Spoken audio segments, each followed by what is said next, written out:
I kind of put this together as the first chapter, and then I realized that I had two first chapters. So I'm going to go ahead with this one. This is The Digital Journey Begins, and we're going to make it the second week. This is from the Graeber text. So you don't have this book. Maybe you can find it. You don't really have to. It's called Raising Humans in a Digital World, and it's about what you need to do with your adolescents who are seem to be obsessed uh, with with media. In the United States, nearly all kids age 8 and under, 98%, live in a home with some type of mobile device, and 42% have their own tablet. This is 8 and under. 8, 8 is what, third grade, second grade? Mobile devices for children in this age range tripled between 2011 and 2017 from only 5 minutes a day to 38 minutes per day, and one third of their total screen time is spent using mobile devices. So we're not just talking about watching television, we're also talking about cell phones. My grandson is on his cell phone almost constantly, communicating with his friends and watching videos. He also has an iPad. It's a Samsung something or other. Anyway, his dad keeps giving him all these electronic devices so he can communicate with him. We're not real happy about it, but that's the way it works. Even more striking is the 44% of children under the age of 1 year, who use mobile devices every single day. By the age of 2, that jumps up to 77%. And these are babies, these are toddlers, these are infants. Are They're being used as babysitters. You see evidence of this everywhere. Tiny heads bent over the glowing screens of a smartphone or a tablet. A modern malady never seen before outside of whiplash is text neck, the constant gravitational pull of a 10 to 12 pound head on the neck can lead to the incremental loss of the curvature of the spine. And that's what we're seeing here. The neck is supposed to, the spinal column is supposed to curve, and what we're seeing is a hunchback. As weird as that may seem, but of course, children, they have to lean over in order to see these things, and this is the situation that we're seeing. Hopefully, we can take care of all this. Hopefully, we can put a brace on them, possibly at some stage to keep them from having this problem. But it makes them shorter, as you can see, as one of the problems. And eventually, this is going to do something to them. We don't know what is going to happen, mainly because this is a new phenomenon, as we see between 2011 and 2017. Things have increased a great deal. As you can, if you're looking at all these kids, they're all leaning over, and that's a change of the head as far as gravity is concerned, and this is a potential problem. So we'll see what happens in the future. We'll see if we can control this. This may be one of those aspects that we can control. Mobile tools are excellent babysitters. A 2014 study of children aged 6 months to 4 years in an urban, low-income minority Philadelphia community revealed that almost all had access to devices that their parents used deliberately as babysitters. When the parents did chores, about 70%, to keep kids calm in public, 65%, during errands, 58%, and at bedtime, 28%, but putting them to bed with these electronic devices. One specific type of stimulation babies need is a caregiver's loving gaze. The absence of stimuli delivered through facial expressions and eye contact can lead to disastrous consequences. What happens to an infant if parents spend more time gazing lovingly at their smartphones than at them? Babies may be less able to interact face to face less likely to form deep bonds, and less able to give or feel love. This is a potentiality, and we're not exactly sure how this is going to work. Remember, cell phones haven't been around forever. The first mobile phone was invented in the 1970s. So the smartphones that we have now have only been around for about 15 or 20 years. So we only have 15 or 20 years of data. We don't know what is going to happen if we're dealing with individuals raised in this type of a household. We may see select individuals that are having negative reactions, but in the future we may see a lot more of this. And at that point, of course, the medical and the mental health community will react. But we can't react until we see what's going to happen. In 1975, Edward Tronick conducted the still face experiment. Mothers and their 6-month-old are playing, and then the mothers suddenly make their facial expressions completely expressionless for 3 minutes. At first, the babies anxiously tried to reconnect with their mothers, but if she remained still, the child showed ever greater signs of confusion and distress before finally turning away, looking sad and hopeless. And the reason they did this experiment was because they were dealing with women with postpartum depression. And they were trying to determine if this causes a problem with bonding with the child. That's why they did this experiment. And of course, we know that potentially postpartum depression is a problem for the mother, but now we, of course, know that it's also a problem for the child. But with electronic devices, with digital devices, are we creating the same situation but accelerating the problem because it is taking place for a much longer period of time, far more frequently? Experiments in 2015 found that the more TV a child watched between the ages of 1 and 3, the greater the likelihood that the child would develop attention problems by age 7. And this may have something to do with why we see so many children with ADD and ADHD. For every hour of TV watched per day, risk of attention problems increased by almost 10%.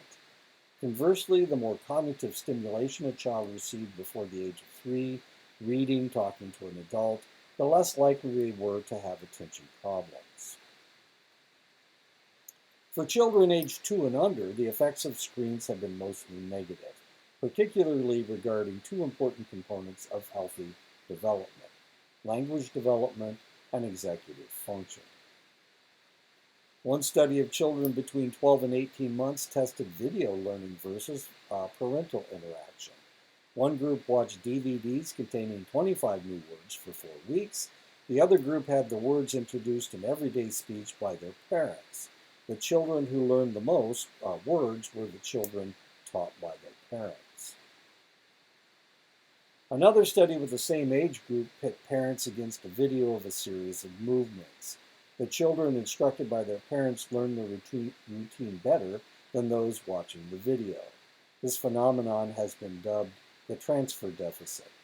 Scientists feel that children under 2 don't have the symbolic thinking skills to understand that's what's on the screen is a symbol of the real thing. And this may be one of the reasons why individuals don't remember, they have a difficult time remembering anything from before age 2 or 3. It's because they don't have a way of putting it in their memory. They don't have the words, they don't have the symbols, so that they have a difficult time remembering select things. 1 in 10 children between the ages of 4 and 17 years of age have been diagnosed with ADHD. 1 in 10. Who do we pick to be the one with ADHD? I picked him.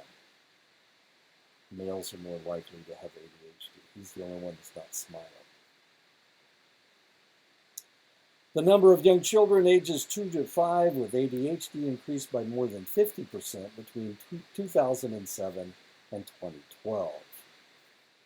The percentage of children with ADHD diagnosed continued to increase from 7.8% in 2003 to 9.5% in 2007 and 11% in 2011-2012.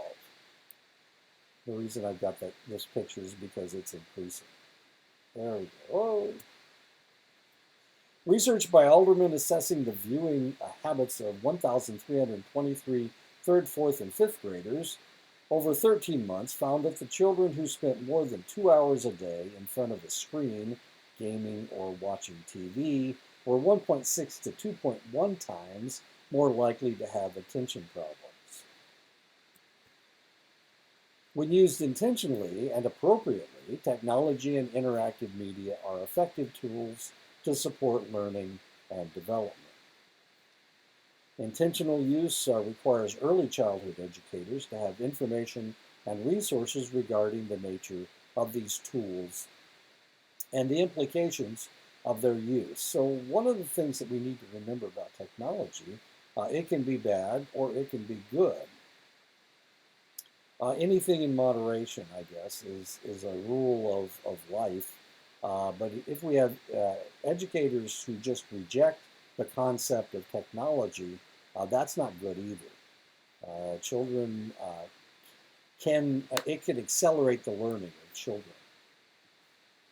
Limitations on, okay, so responsible technology, what do we need to do? Limitations on the use of technology and media is important. Take it away from them. Special considerations must be given to the use of technology with infants and toddlers. Don't use it as a babysitter. Don't use it as a reward. It will be difficult to take it away from them. For children younger than 18 months, avoid the use of screen media other than video chatting.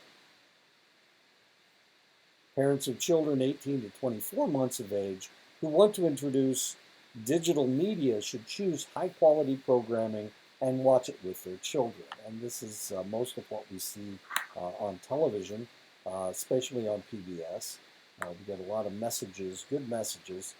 We found that out with Sesame Street.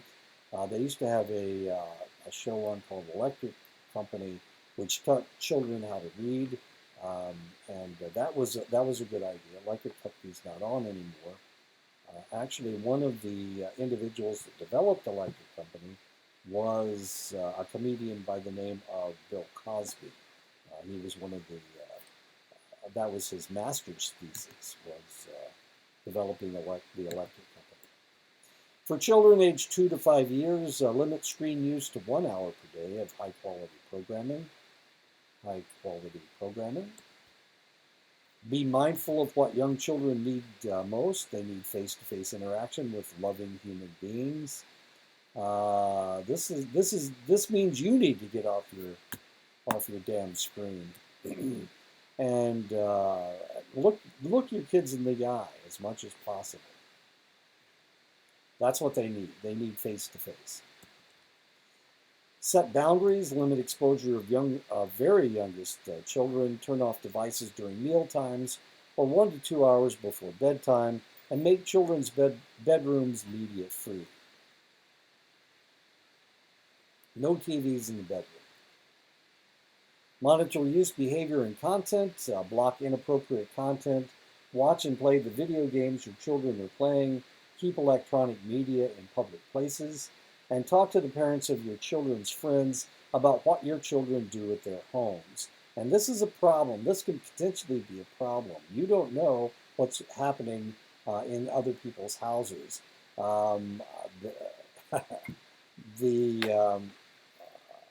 Sometimes they may be letting them watch Cinemax or they may be watching HBO. They may be seeing nudity that you don't want your child to see at such a young age. Your kids' friends may be sexualizing them not by anything other than watching pornographic videos.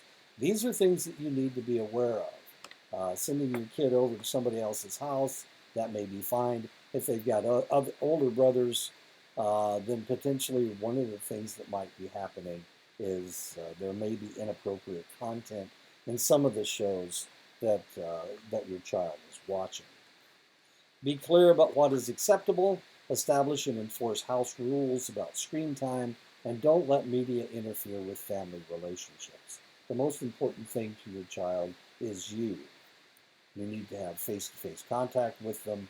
You need to maintain the family relationship. My daughter saw that this was happening with my grandson.